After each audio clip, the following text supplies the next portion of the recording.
саламатсыңарбы менин сүйүктүү окуучуларым? Бүгүнкү сабакка даярбызбы? Сабактын темасы кыргыз тили кыргызымдын тиреги. 23 сентябрь мамлекеттик тил күнү менен баардыгыңарды куттуктайм балдар. Заманыбыз тынч, элибиз аман, эл ичинде силерде аман болгула. Бүгүнкү сабактын максаты эне тилибизди, ата-бабаларыбыздан калган улуу мурастарыбызды урматтап, аздектөөсүнө багыттоо, мекен алдындагы алардын жоопкерчилигин арттыруу жана атуулук барысын аткарууга үндөө, патриоттуулукка, намыскөйлүккө, ынтымакка, достукка, биримдикке тарбиялоо. Элди түбөлүк эл кылып турган анын тили. Эне тили болбосо ата талбайт улуттун дегендей, эне тилибиз кыргыз тилин аны мамлекеттик тилибиз катары даңазалоо сабагын баштайбыз. Кылымдардан жашап келген кылымга айтып болгос сырлары бар мунунда. Эне тилим сыймыгымсың даңктанган, баардык тилден бийик көрөм чынында. 23 сентябрь Кыргыз Республикасынын улуттук тил күнү. Тилибиз биринчи белгибиз. Азыркы күндөрдө эне тилибиз, кыргыз тилин өнүктүрүү албетте биз үчүн зарыл, келечек ээлери жаш муундарыбызга эң эле керектүү жана мааниси зор маселе. Элибизди эл кылып, улут катары таанытып келаткан улуу белгибиз бул эне тилибиз. Чындыгында эле кыргыздын кыргыздыгы анын эне тили аркылуу билинет, эне тили аркылуу даңкталат. Дүйнөдө теңдеши жок алп манастай дастандарды жараткан эне тилибиз кыргыз тили.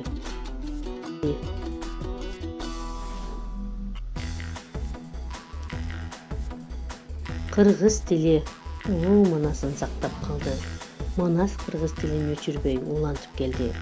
Ошентип эчең кылым карытып, эчең кыйынчылыктарга туш болуп, тарыхта өз ордун сактап келген кыргыз тили 1989 жылы 23 сентябрда мамлекеттик тил катары кабыл алынып, ушул күн тил майрамы катары белгиленип келет.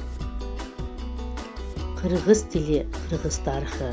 Ал бүгүнкү күнгө чейин эл менен бирге нечең кылым ашып, ар кандай шарттарын башынан өткөрүп, алп манас баш болгон элдик оозеки чыгармалары менен бирге көздүн карегиндей сакталып келүүдө. Негизги эле эне тил кандай бийик, кандай улуу сөз. Дал ушул сөз ар дайым ар бирибиздин каныбызды ойготуп, акылыбызды арыштатып турат. Канча тил билсең, ошончо кишисиң деген накыл кеп бар. Колдон келсе 10 тил билгенге не жетсин?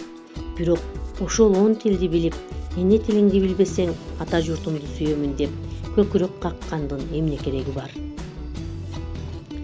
Кыргыз тилин кимдер гана мактабаган, даңктабаган. Дүйнөдө 5671 тил бар. Ошонун 1400 тили жоголуу коркунучунда турат.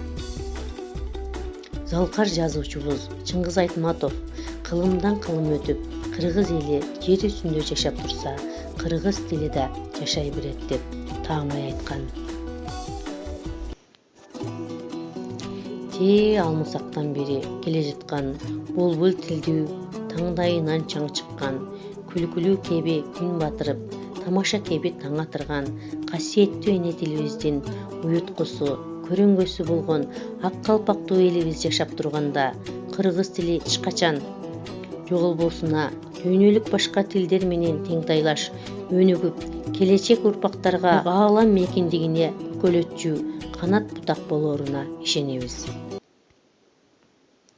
Балдар, үйгө тапшырма эне тил жөнүндөгү ырлардан жаттап келебиз жана эне тил жөнүндө өзүбүз тема коюп, эссе жазып келебиз.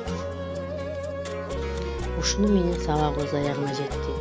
Менин билимдүү, жоопкерчиликтүү балдарым, акылдуу зирек кыздарым, мен баарыңарга ишенем. ар бир сабакты калтырбай окуп тапшырмаңарды так аткарасыңар. Баарыңарга окууңарга ийгилик. Анда эмесе окуучулар саламатта калгыла.